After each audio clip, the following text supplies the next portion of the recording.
Bendiciones para todos. Gracias por invitarme en esta ocasión a traer este mensaje. La primera vez que lo hago aquí. Bueno, ya estuve con los jóvenes en alguna ocasión, pero no en la congregación completa. Es un privilegio estar aquí. Yo acostumbro cuando hay un mensaje a hora y media, pero aquí va a ser a la mitad, a ver cómo le hago para sintetizar.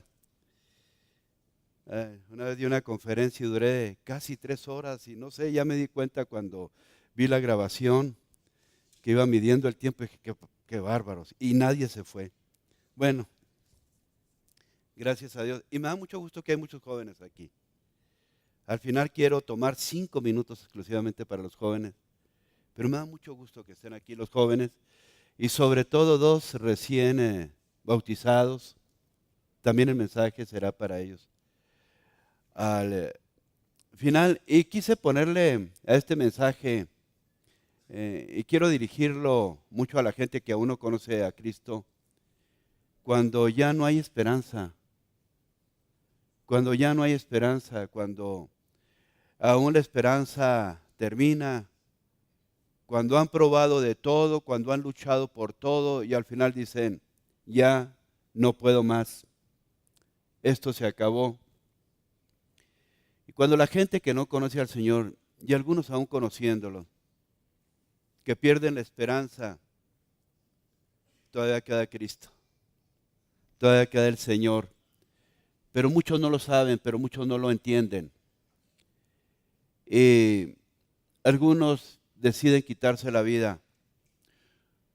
Otros prueban de todo, la fama, la riqueza, el poder. Y se dan cuenta finalmente que aquello no le llena.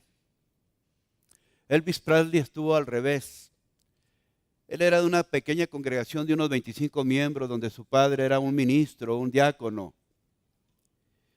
Pero él cantaba tan bien y tenía tan fuerte personalidad que mejor se fue a buscar otras cosas, dejar el camino de Dios, ir a buscar lo que el mundo busca. Y lo tuvo todo. Y finalmente escucho algunos cantos de él, nostálgicos, de que era más feliz y que era realmente feliz cuando estaba en aquella pequeña congregación, que realmente era más feliz cuando tenía a su esposa. Dice, en una casa pequeña, pero era mejor que los palacios del rey. Y hay gente que en un momento dado en su vida dice, ya no puedo más, ya no aguanto este matrimonio, ya no sé, mi hijo, mi hija se ha perdido, no hay más. Esto me lleva a la destrucción. Cuando ya no hay más, queda Cristo.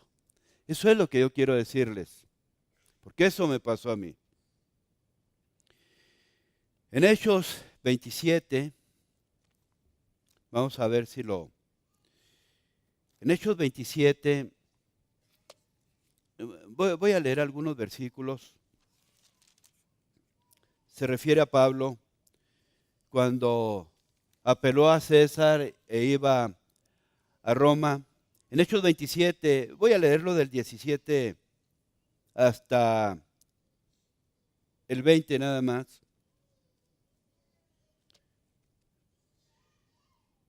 Dice, y una vez subido a bordo, usaron de refuerzos para ceñir la nave, y teniendo temor de dar en la Sirte, arriaron las velas y quedaron a la deriva. Pero siendo combatidos por una furiosa tempestad, al siguiente día empezaron a alijar. Y al tercer día, con nuestras propias manos, arrojamos los aparejos de la nave. Y no apareciendo ni sol ni estrellas por muchos días, y acosados por una tempestad no pequeña, ya habíamos perdido toda esperanza de salvarnos. Eso dice Hechos 27, 17 al 20. Cuando Pablo iba a Roma, se encontraron con tempestades, pero finalmente perdimos toda esperanza de salvarnos. No había más. Lo único que les esperaría sería el naufragio y con él la muerte. Luego dice en primer libro de Reyes, el capítulo es el 27.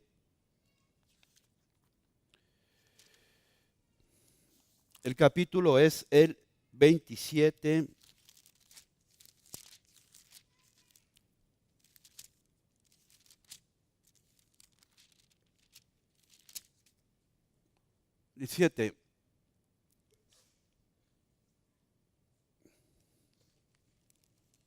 Perdóname, pero no puse bien el versículo, disculpe, por ahí se los entregué. Habla de la viuda de Sarepta de Sirón. Primero de Reyes, capítulo 17 también. De los versículos, voy a leerlo, del 8 al 16.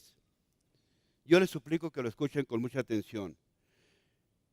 Hablando de Elías, vino a él palabra de Jehová diciendo, levántate, vete a Sarepta de Sidón y mora allí. He aquí yo he dado orden allí a una mujer viuda que te sustente. Entonces él se levantó y se fue a Sarepta, y cuando llegó a la puerta de la ciudad, he aquí una mujer viuda que estaba ahí recogiendo leña. Y él le llamó y le dijo, te ruego que me traigas un poco de agua en un vaso para que beba. Y yendo ella para traérselo, él la volvió a llamar y le dijo, te ruego que me traigas también un bocado de pan en tu mano. Y ella respondió, vive Jehová tu Dios, que no tengo pan cocido, solamente un puñado de harina tengo en la tinaja y un poco de aceite en una vasija. Y ahora recogí 2 leños para entrar y prepararlo para mí y para mi hijo, para que lo comamos y nos dejemos morir. Otra mujer que ya no tenía esperanza. Por la palabra de Elías había sequía. Y dijo, y por mi palabra volverá a llover. Y así estuvo. Entonces hubo hambre en la tierra. Y esta mujer viuda seguramente ya tenía mucho tiempo luchando por su hijo, luchando por sobrevivir. Pero dijo, finalmente lo que me queda es tantita harina y tantito aceite. Lo comeremos mi hijo y yo y nos dejaremos definitivamente morir. No hay más esperanza. No existe ya mayor esperanza. Lo que nos espera es la muerte. Cuando ya no hay esperanza, queda Cristo. Todavía, pero hay veces que la gente no lo sabe. Por eso el Señor nos ha mandado a nosotros, a aquellos que ya no tienen esperanza. Porque dicen, como dice una canción por allá de Javier Solís, borracho yo he nacido, borracho yo he crecido, y sé sinceramente que borracho he de morir. No tiene remedio, ¿no? Yo creo que voy a morir borracho. Sí, pero cuando un borracho se encuentra con Cristo, hasta la borrachera se le baja. ¿No es cierto? ¿No es cierto? Este viejo, dice la mujer, ya no tiene remedio. Así es.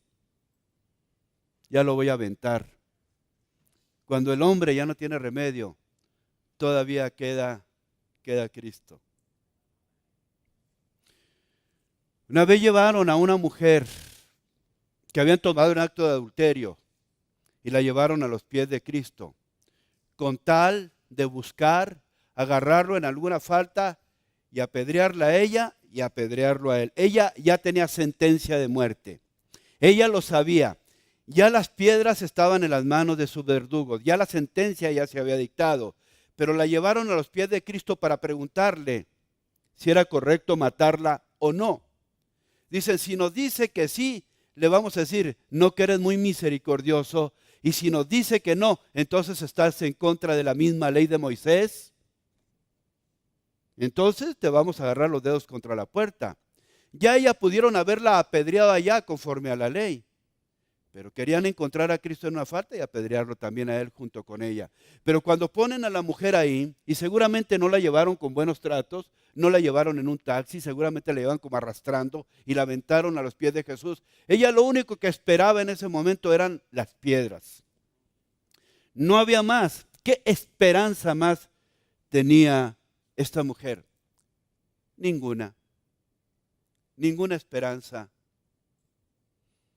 Pero cuando uno se encuentra con Cristo, vuelve la esperanza, vive la esperanza, llega la fe, llega el Todopoderoso llega el Salvador, llega el Dios lleno de gracia con nosotros. Preparadlo para mí, para mi hijo, para que lo comamos y nos dejemos morir. Pero ¿qué le dice Elías? Ella quizá no entendía que era un profeta de Dios, pero en ese momento Elías le dijo, no tengas temor, veas como has dicho, pero hazme a mí primero de ello una pequeña torta cocida debajo de la ceniza y tráemela y después harás para ti y para tu hijo. Pudiéramos decir, oh, qué abusón este profeta. Pero a veces el Señor me dice, ¿qué traes en tu bolsa derecha? 300 pesos, Señor. Pensaba llevar a mi esposa, a mis hijos a comer al K&M y ya no más. Sácalos y ponlos en la ofrenda. Ay, mamacita linda.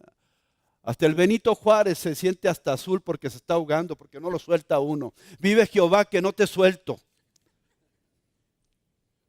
Y a Elías le dijo, es lo único que tiene, sí. Tráemelo a mí. Dame a mí primero. Eso es ilógico, ¿no? Pero cuando hablamos de fe siempre hablamos de cosas ilógicas. Nunca de cosas lógicas. Porque Jehová Dios de Israel ha dicho así. ¿Le crees? Ha dicho así. La harina de la tinaja no escaseará, ni el aceite de la vasija disminuirá, hasta el día en que Jehová haga llover sobre la faz de la tierra. Entonces ella fue e hizo como Elías le dijo, y comió él y ella y su casa muchos días. Y la harina de la tinaja no escaseó, ni el aceite de la vasija menguó, conforme a la palabra que Jehová había dicho por boca de Elías. Cuando uno le cree a Dios, vuelve la esperanza, nace la fe. Cuando uno le cree a Dios en las circunstancias más adversas. Cuando no hay esperanza para el mundo, cuando ya no había esperanza, Cristo vino a morir por nosotros. Cuando dice, tengo cadena perpetua, estoy tirado a los vicios, ya no hay más. Ya me corrieron del trabajo, no tengo más. Busca a Cristo, busca al Señor. Es el Señor que te vuelve la esperanza. Dijo ella, quiero dejarme morir. No hay más. Dijo Elías, ¿qué vas a hacer? Un bocado de pan. Dame a mí primero. Porque así ha dicho Jehová. ¿Dónde lo dice para nosotros? Lo dice aquí. ¿Le crees? Cuando Dios habla y le creemos, imposible que no se cumpla. Sea lo que sea. Aún cambia sentencia. Si esta mujer que tomaron acto de adulterio contrata un abogado, se muere y el abogado no le resuelve el problema. Ya estaba sentenciada a muerte. Con unas cuantas palabras el Señor le resolvió la situación. Le dijo, el que esté libre de pecado, que lance la primera piedra. Un rengloncito. Del mayor al menor dejaron sus piedritas ahí y se fueron porque su conciencia les redarguía. Y vuelve otra vez los ojos el Señor a ella y le dice, ¿dónde están los que te condenaban? Se han ido, Señor. Y con esto salvó su alma. Ni yo te condeno. Vete y no peques más. Que cuando tú vas en un camino sin esperanza, porque antes de tomar este camino te encontraste otra persona que te indujo por un mal camino, pero tú tomaste la decisión. Y eres responsable de tus decisiones, porque dice el Señor, delante de ti pongo camino de vida y camino de muerte. Escoge vida para que vivas, pero tú decides. Y cuando tú decidas, no te quejes de las consecuencias. Tú lo decidiste, porque hay mujeres que dicen, no, el hombre que me tocó, mira nada más qué cochinada de hombre me tocó. ¿Cuál me tocó si no cayó de una piñata? Tú lo escogiste. ¿No es cierto? Una señora así dijo, qué bueno que a este marido me lo escogieron mis padres, me hubiera aterrorizado haberlo escogido yo. Bueno, está bien. Ahí sí te puedes quejar, pero cuando uno toma sus decisiones, no te quejes, porque el Señor dice, delante de ti pongo dos caminos, camino de vida y camino de muerte. Decide vida para que vivas. Y en ese camino, en esos caminos, tú te vas a encontrar gente, circunstancias. Y las circunstancias y las gentes te van a hacer tomar decisiones. Toma la decisión correcta. Y cuando tomes la decisión correcta, no te quejes. Toma la decisión. Las consecuencias son tuyas. Si tu decisión es vida, tendrás vida. Si tu decisión es muerte, tendrás muerte. Si tu decisión son drogas, tendrás muerte. Si tu decisión es delincuencia, tendrás muerte. Si tu decisión es la flojera, tendrás escasez.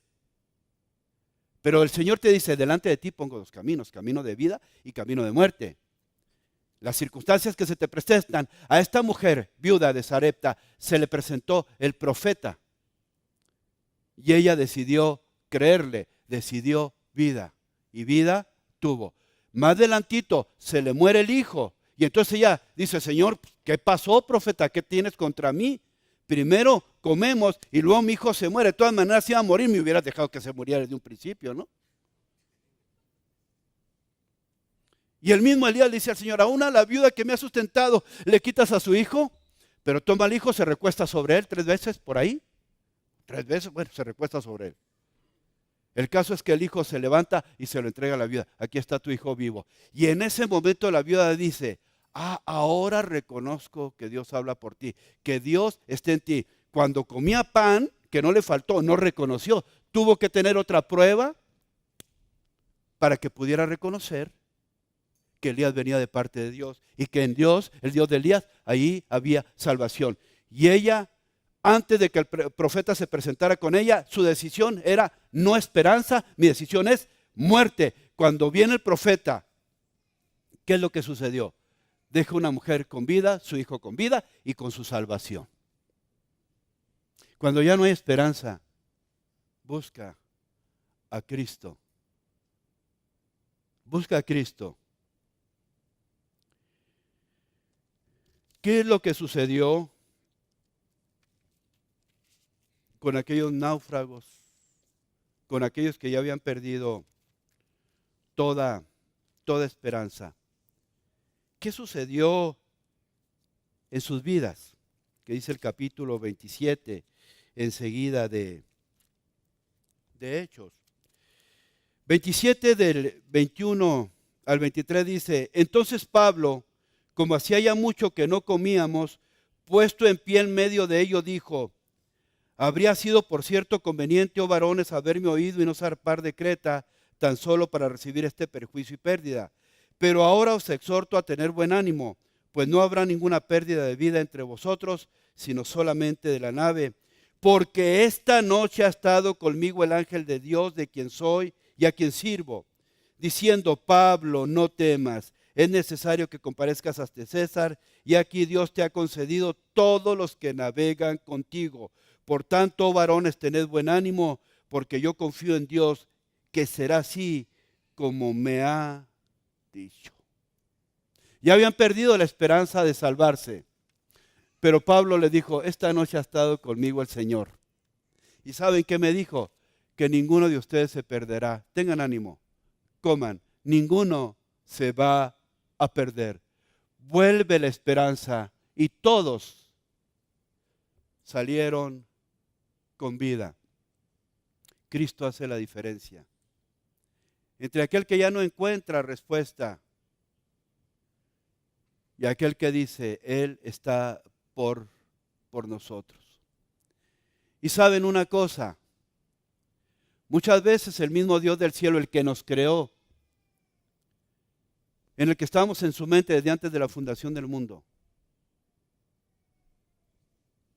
muchas veces nos lleva hasta el último momento para darnos la respuesta. Nos lleva hasta el último instante para de ahí rescatarnos. Nos prueba cada día de nuestra vida, prueba nuestra paciencia, prueba nuestra fe.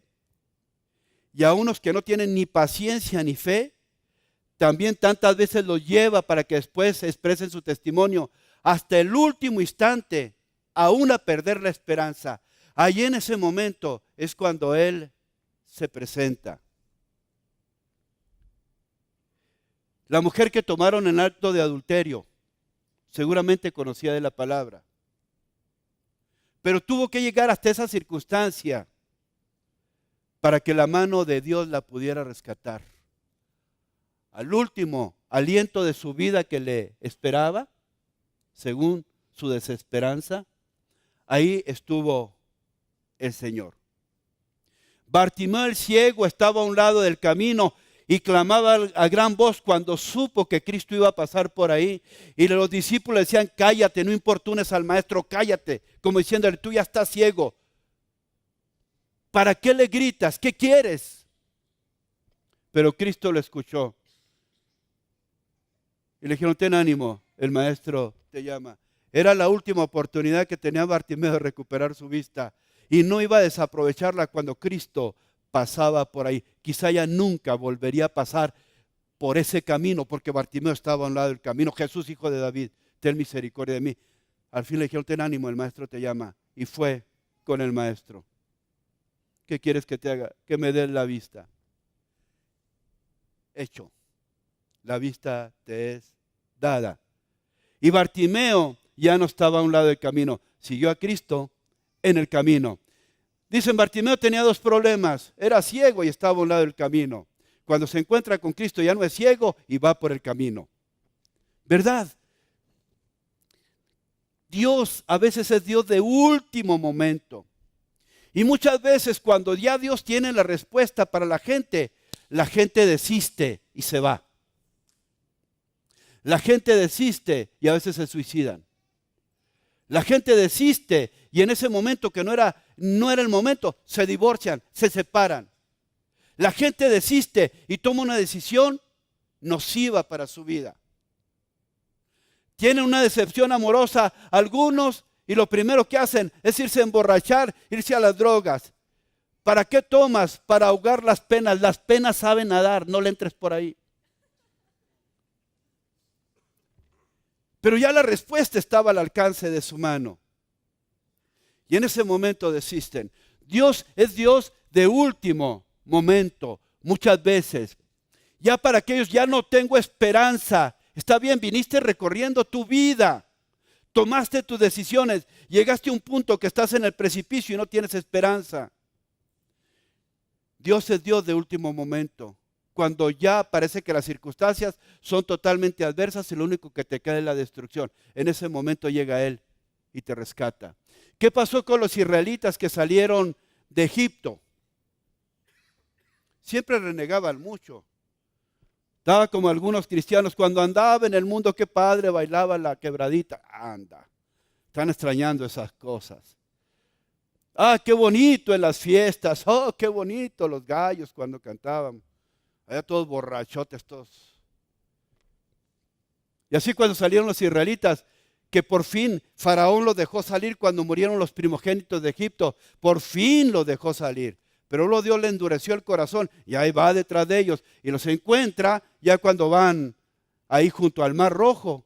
Entonces por un lado ven los israelitas el Mar Rojo y por otro lado los carros de Faraón y empiezan a renegar. ¿Qué no había sepulcros en Egipto? ¿Para qué nos sacaste?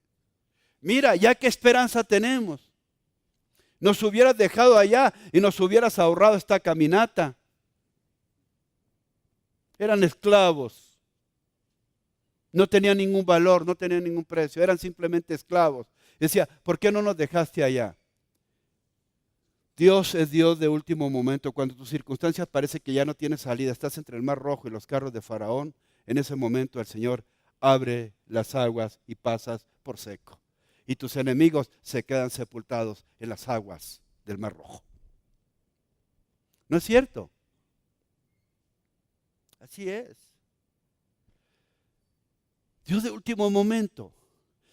Qué bueno que aquel que crucificaron junto con Jesucristo, el llamado ladrón arrepentido, seguramente lo había escuchado hablar durante 3 años y medio, porque 3 años y medio anduvo Cristo predicando incansablemente. Él lo anduvo haciendo. Seguramente aquel ladrón conocía lo que Cristo predicaba, sabía quién era Cristo, nada más que nunca se decidió por Cristo, hasta que estuvo ahí, crucificado también junto con Él. Hasta entonces acuérdate de mí cuando vengas en tu reino. De cierto te digo que hoy mismo estarás conmigo en el paraíso. Pues, ¿qué decía el ladrón? Quiero morirme ya. ¿Ya? Ya quiero irme. Porque finalmente nuestra esperanza verdadera es estar con Él para siempre. ¿No es cierto? Y en el último momento, ¿quién puede decirte que tienes que estar en una cruz para poder ser salvo? Bueno, pues este ladrón, perdonado, ahí fue salvo. A otros tuvieron que meterlos a la cárcel. Como dice la comunidad menonita, por gracias.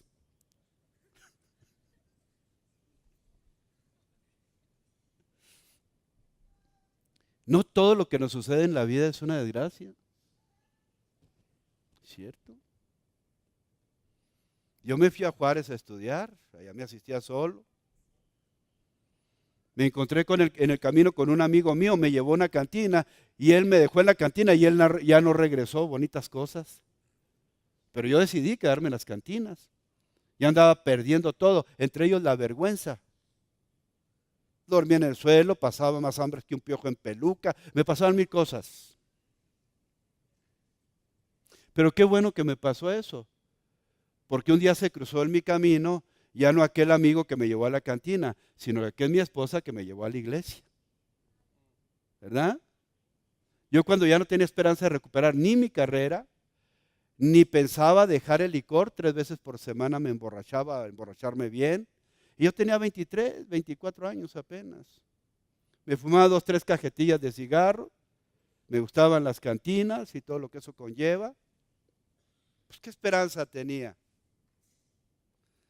Pero cuando se cruza en mi camino la que hoy es mi esposa y me presenta a Cristo, mi vida cambió. Y tuve que ir a una ciudad que dicen perdida, como es Juárez, para encontrar a Cristo. Porque a veces uno cuando está en mejores condiciones no se anima. Pero cuando yo más lo necesitaba, en el último momento, de ahí fue y me rescató. Yo ya no tenía esperanza de otra cosa. En mi juventud estaba perdido, atemorizado, acomplejado, angustiado, derrotado. Pero ahí todavía me quedó el Señor. Quedaba Cristo. Y Dios, por eso, es Dios del que pierde la esperanza. Que sin darse cuenta, Cristo lo anda buscando. Y Él anda por lugares perdidos.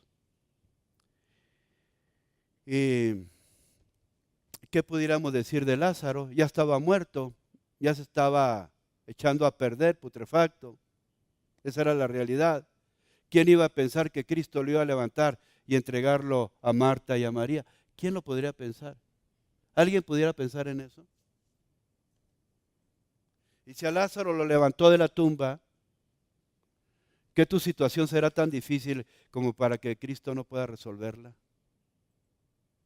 ¿Qué será tan complicada para que Cristo no pueda estar de tu lado en este momento? ¿Qué será mayor el vicio de algún familiar tuyo que la gracia de Dios? ¿Qué será mayor el poder de tus enemigos que el poder de Cristo? ¿Qué no hará justicia a los que se lo piden? ¿Qué no los bendecirá cuando ejercen su fe? ¿Qué el Señor no te dará lo bueno cuando tú con paciencia soportas la prueba? Cuando tú le crees a Dios, cuando tú le crees a Cristo. Estoy seguro que Él es un Dios de último momento y es un Dios de esperanza cuando ésta se pierde y es el Dios de respuesta cuando honra su palabra, cuando le dices que sí, cuando le crees a Él lo que dice. Porque las promesas de Dios, cuando tú las crees y vives conforme a ellas, es imposible que no se cumplan. Y todo lo que Dios hace en tu vida, ahora sea bueno, ahora sea malo, tiene propósito. Todo lo que Dios hace con nosotros, aunque en un momento dado parezca malo, Dios lo traduce en bueno. Tiene propósito. Y el ser humano, una vez que conoce al Señor y aún sin conocerlo, Dios ha puesto propósitos en su vida. El propósito final es estar con Él. Y los propósitos diarios Dios los está poniendo. Unos a largo, mediano, corto o inmediato plazo. Pero todo lo que hacemos tiene propósito. Y Dios lo pone en nuestra mente y en nuestro corazón. Y luego le pedimos que nos dé las decisiones correctas. Salomón, Dios tenía un propósito con él, que fuera rey de Israel. Pero ese propósito, ¿cómo podría cumplirlo? Cuando Dios le dice, pídeme lo que quieras para que cumplas el propósito, dice, es un pueblo muy grande el que tengo que gobernar. Y quizá pensando, mi padre fue un gran rey de Israel, tengo apenas 19 años. Tu propósito, Señor, para que yo lo cumpla es que sea rey de Israel. Yo necesito herramientas. ¿Qué quieres? Prudencia, sabiduría para juzgar a un pueblo tan grande. Lo tendrás y porque has pedido con sabiduría, te daré lo que no pediste. Porque hay propósitos en tu vida. Moisés, tú vas a sacar al pueblo de Egipto. Soy corto de palabras. No hay otros mejores que yo. 1000 pretextos hasta que se le enojó el Señor. Este propósito de que saques al pueblo de Egipto, yo lo he puesto en ti y yo te capacito y yo te voy a dar las armas. Y está mi poder de tu lado. Tú lo vas a cumplir, pero necesitas ciertas características como humano. Porque también todo mi poder se detiene delante de tu libre albedrío. Tú decides. Por eso cuando el pueblo salió de Egipto, lo primero que el Señor le dijo a Moisés y luego a Josué, que lo replicó, le dijo, pon 6 tribus representantes en el monte Gerizim y 6 en el monte Ebal. Diles que estas son las maldiciones para la desobediencia, duras. Y estas son las bendiciones para la obediencia, grandes. Que ellos escojan. Porque yo al sacarlos de Egipto lo hago con propósito, no lo hago a ver a qué sale. Cuando yo te formé en el vientre de tu madre, propósitos puse para tu vida y tú los vas a cumplir si tú quieres cumplirlos. Dice la Escritura, mis enemigos se alegrarían si yo resbalase. Cómo le da gusto a la gente del mundo cuando un cristiano cae, resbala. Primero lo quieren hacer resbalar y cuando resbala lo pisotean, se burlan de él. Porque no está cumpliendo el propósito de Dios. Y para cumplir el propósito de Dios tenemos que entender que como hijos de Dios nunca debemos de perder la fe ni la esperanza. Y que como hijos de Dios debemos de saber que para que un propósito se cumpla en nosotros, y aquí es donde quiero hablarle a los jóvenes y a los recién bautizados también, de una manera muy especial. Bueno, primero a los recién bautizados. Hay 4 cosas que nunca deben de dejar de hacer. Convertida ya desde antes. Hay 4 cosas. No dejar de congregarse como algunos tienen por costumbre, porque allá afuera el diablo los agarra con mucha facilidad.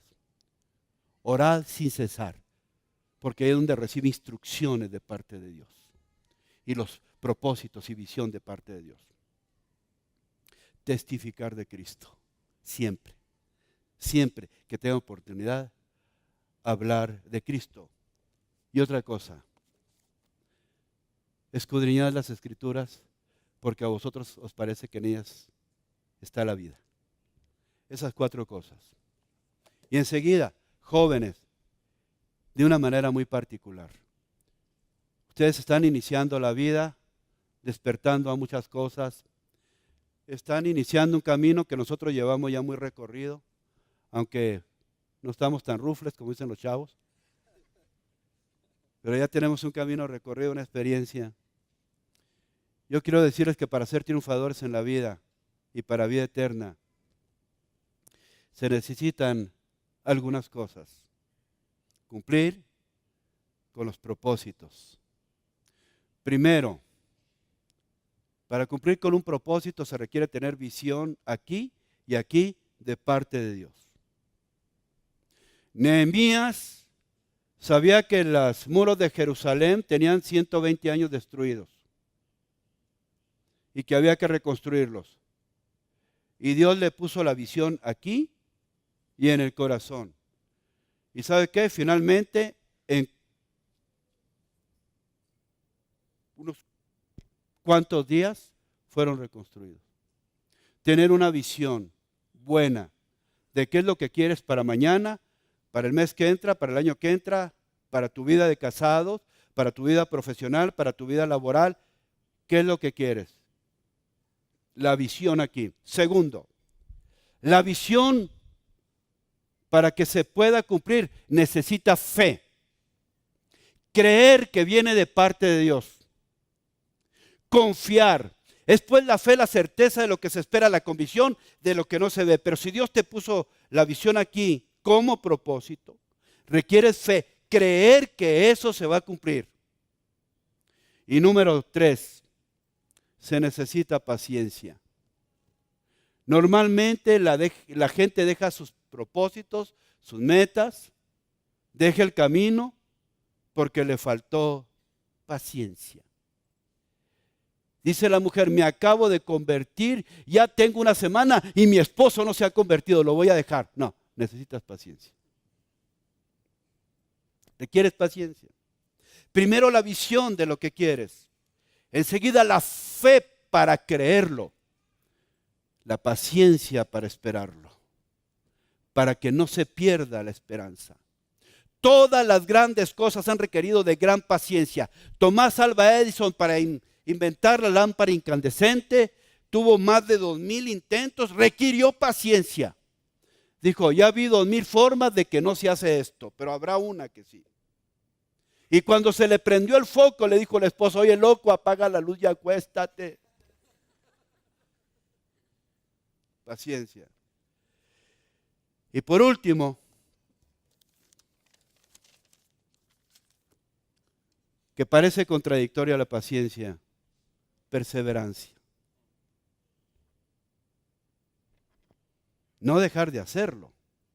Algunos piensan que la paciencia es ser flojo y estarse sentado esperando que los cuervos le traigan de comer. No, eso fue para Elías y Elías ya.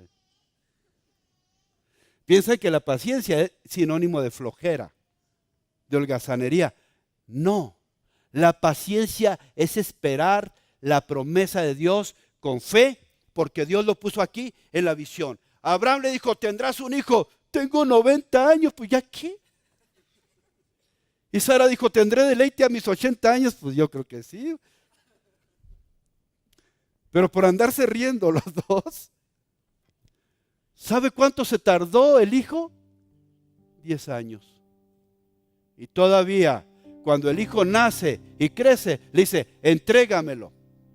Y cuando, sacrifícamelo. Y cuando va a poner su mano contra su hijo para sacrificarlo, le dijo el Señor, detente. Dios de último momento. Paciencia. Jóvenes, no se desesperen. La visión que Dios le pone, la encuentran de rodillas. La fe inquebrantable para creerlo en el corazón.